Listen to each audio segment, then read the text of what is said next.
On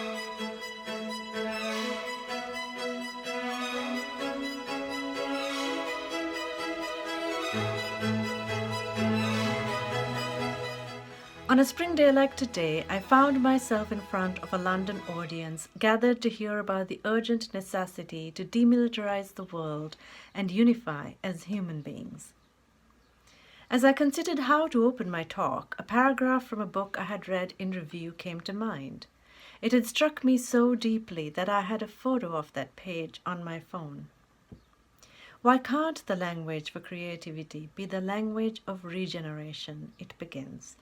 Then goes on to describe the violence of perspective that has infiltrated our creative lives and which then returns the favor by our acquiescence to that occupation. You killed that poem. You came into that novel guns blazing. I am hammering this paragraph. I am banging them out. I crushed them. I'm wrestling with the muse. The state where people live is a battleground state. The audience is a target audience. Good for you, man, a man once said to me at a party. You're making a killing with poetry. You're knocking them dead.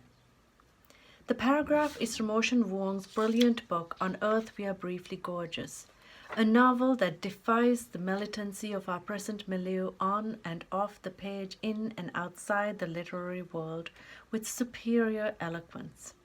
Line by line, word by word, Ocean Vuong describes the trembling intimacies of our lives with staggering love for each member of our tribe that he has placed within the story.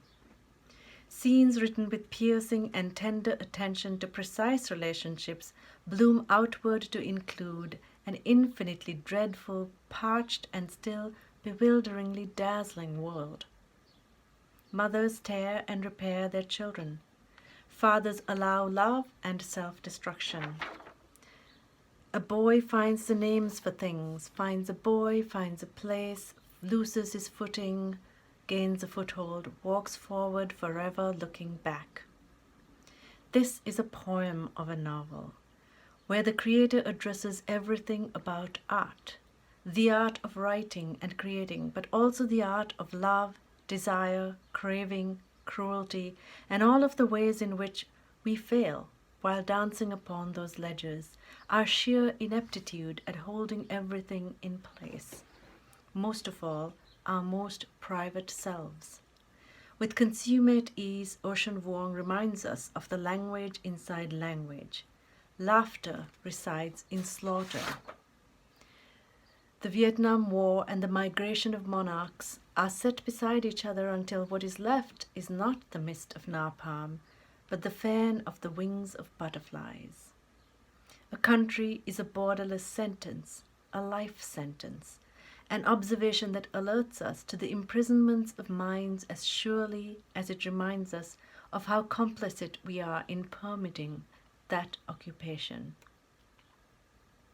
The novel is written as a letter to a reader, the narrator's mother, Rose, incapacitated to read it, let alone understand it, but gifted with the desire to celebrate its arrival and its success.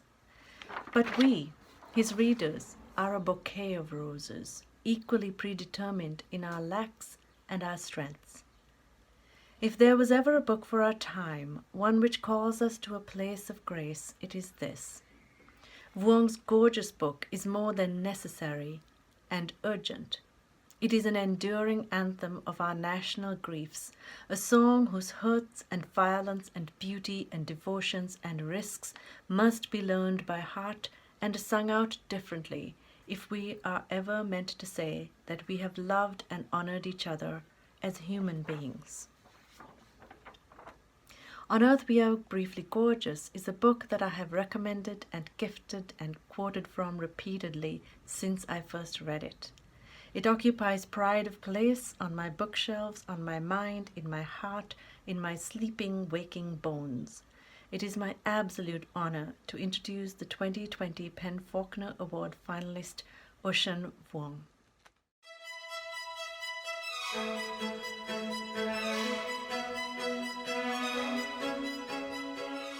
My name is Ocean, and I think What is significant now about Unearthed but Briefly Gorgeous? I don't know. I can't say that it's any more significant now than it was when I wrote it.